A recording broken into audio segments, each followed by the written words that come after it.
Bonjour à tous et bienvenue sur cette présentation de nutrition et de diététique. Alors je suis Elsa Orivel, diététicienne nutritionniste et je vous présente aujourd'hui les fruits oléagineux.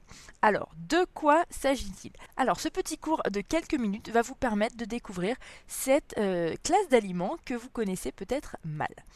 Donc nous allons commencer par définir les fruits oléagineux. Donc vous connaissez les fruits, vous connaissez les légumes.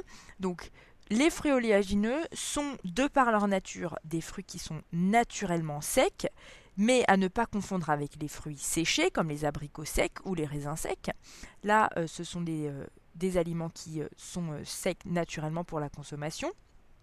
Et on dit qu'ils sont oléagineux car ils contiennent une grande partie de lipides, d'huile, de graisse, ce qui fait qu'on peut, pour la plupart d'entre eux, voire presque tous, on peut leur extraire cette huile et faire de l'huile avec. Donc on pourra avoir un exemple simple, si on prend les amandes, les noix, les noisettes, on peut faire de l'huile avec. Donc l'huile d'amande, l'huile de noisette, l'huile de noix, et on peut même faire du beurre. Le beurre, par exemple, d'arachide aussi, c'est possible de faire. Et on retrouve aussi les pignons de pain, les pistaches. Alors il y a beaucoup d'autres catégories qui entrent justement dans la catégorie des fruits oléagineux. Alors le petit bémol de cette catégorie, c'est que souvent on peut avoir des allergies, notamment aux arachides. Donc c'est vraiment une catégorie qui est à surveiller aussi pour les noix. Surtout chez les petits, on ne donne pas de fruits oléagineux aux petits enfants. Et ce qui est bénéfique, c'est que ce sont donc des fruits qui sont certes gras, mais ce sont de bonnes huiles, de bonne qualité, avec des acides gras polyinsaturés, des oméga 3 pour certains, et qui peuvent donc avoir des bienfaits, qui sont très nutritifs, très riches, qui apportent énormément de minéraux, de vitamines. Donc on va voir un petit peu un panel de fruits oléagineux qui sont intéressants. Alors il ne faut pas confondre les fruits oléagineux avec les grains oléagineux, comme par exemple les graines de tournesol ou les graines de lin, qui elles aussi peuvent produire de l'huile, mais ce ne sont pas des fruits. Alors, un des premiers fruits oléagineux qu'on va observer à la loupe, ce sont les amandes. Alors les amandes, elles sont riches en phytostérol, et ce qui est bien avec les phytostérols, c'est que c'est une forme de cholestérol végétal, et cette forme de cholestérol végétal réduit l'absorption du vrai cholestérol. Donc on peut réduire notre absorption de cholestérol si on a une tendance à en avoir trop, puisque ça va faire compétition. À la place du cholestérol, on va prendre les phytostérols. Donc on est gagnant. Alors les amandes sont très grasses par définition, puisqu'elles sont des fruits oléagineux qui peuvent fabriquer de l'huile, notamment l'huile d'amande douce, et qui ne se consomme pas vraiment d'ailleurs, qui est plutôt un produit cosmétique. Mais quand bien même, 50% d'acides gras monoinsaturés, donc c'est très intéressant.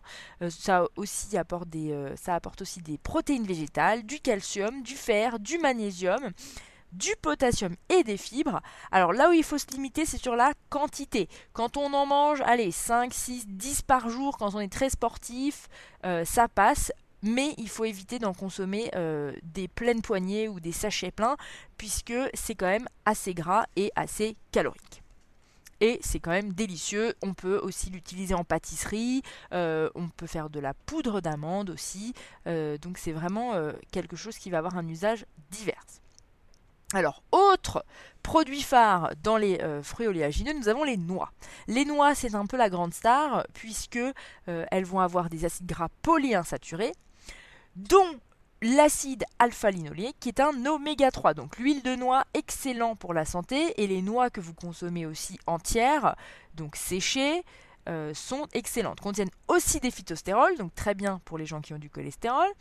Contiennent aussi des protéines, des fibres, de la vitamine B9, excellent pour les femmes enceintes ou celles qui voudraient tomber enceintes. Contient aussi de la mélatonine. Alors là, la mélatonine, c'est aussi important si vous avez des petites insomnies, ça peut vous aider. Et contient du magnésium. Donc on n'hésite pas. Alors on sait, comme pour les amandes, on n'abuse pas, on évite de consommer trop de noix.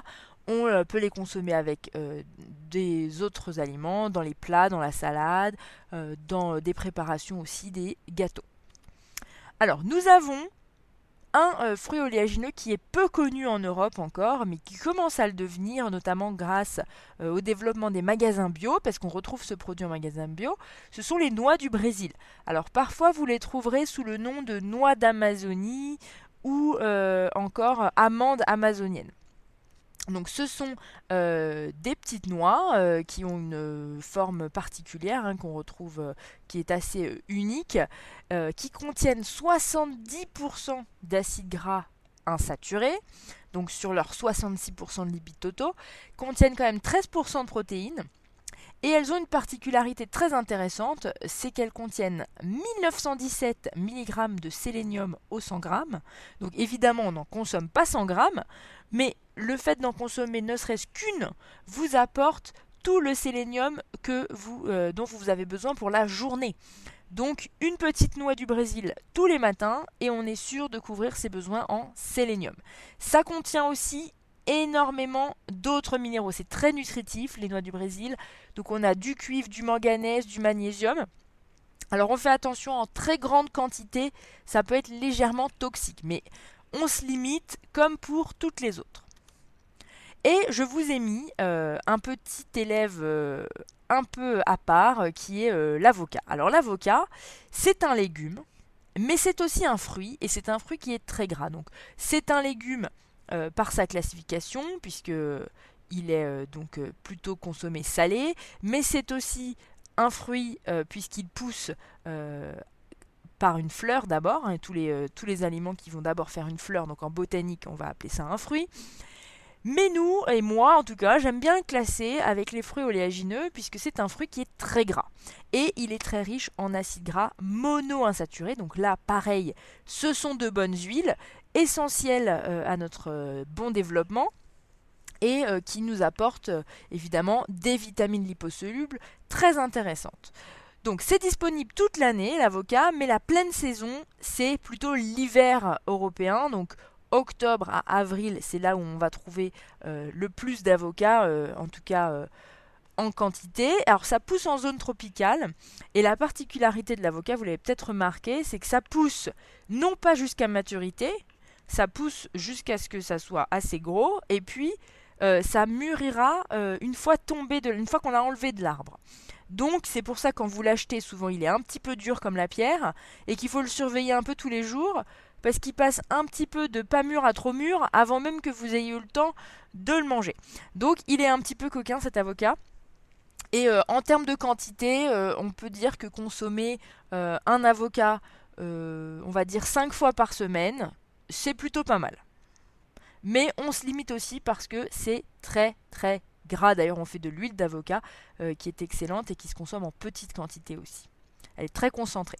Donc voilà pour ce petit chapitre sur les fruits oléagineux. J'espère que vous avez découvert des choses.